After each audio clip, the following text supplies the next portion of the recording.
Hi, I'm Tom Lydon, editor of ETF Trends, here in Chicago at the Morningstar Conference, and I'm here with Abby Woodham, who's ETF Strategist at Deutsche Asset Management. Great to see you, Abby. It's great to be here. Another exciting conference, and one of the things that you can hear people talking about are currencies. Are currency, in fact, an asset class, and is that something we have to take into account in our portfolios? Yeah, it's a great question. It's something that investors didn't really have to think about from sort of 2000 to about 2013, but it's certainly something that's come to the fore of investors' mindsets, given the strength that we've seen in the dollar.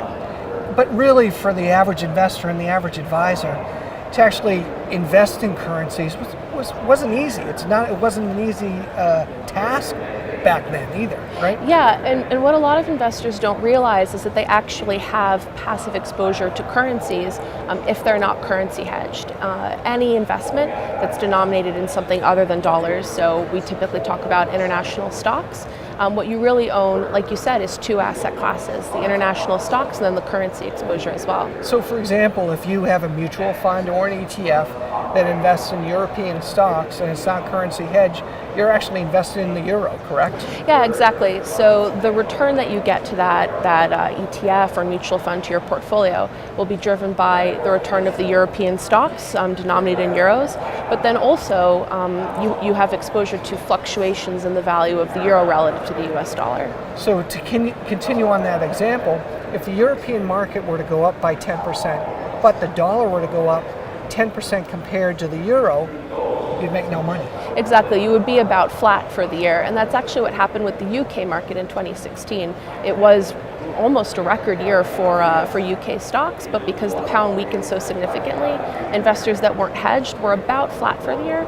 but investors that were hedged were up about 19 to 20%. Okay, so here we are in the US, pro-growth. We've already seen the Fed step in a couple times to hike rates. We're seeing inflation kick in.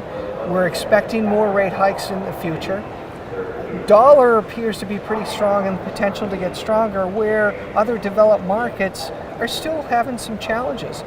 If you believe in the value of these developed markets as far as the stocks are concerned, but you're concerned about the dollar increasing in value compared to those currencies, you folks offer a whole variety of currency hedge equity products. Tell us about it. Yeah, absolutely. When you mention the Eurozone, when you mention Europe, that's one that's of particular interest to clients right now. They like European stocks. They like, the better macro growth that they're seeing in the region. We see earnings revisions in Europe are quite positive. A lot of opportunity for growth there, but they're not so positive on the currency. It's really a matter of, do rates rise faster in the US than they do in the Eurozone, which is our house view. And so in that case, we think it probably is a good idea to currency hedge. So for European stocks, we offer DBEU, which is currency hedged European stocks. And then we also offer DBEZ, which is Eurozone. So no UK exposure, no Swiss exposure. And if you want international exposure altogether, you actually have almost an all-encompassing strategy, correct? We do, and that's really our flagship, DBEF, which is MSCI EFA currency hedge, so broad international exposure.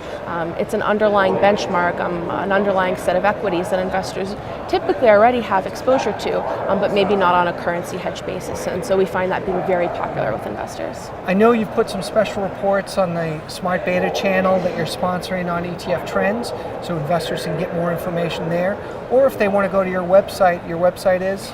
Deutsche-ETFs.com, and we have some great white papers, some great insight pieces on currency hedging there. Excellent. Thank you, Abby. Thank you.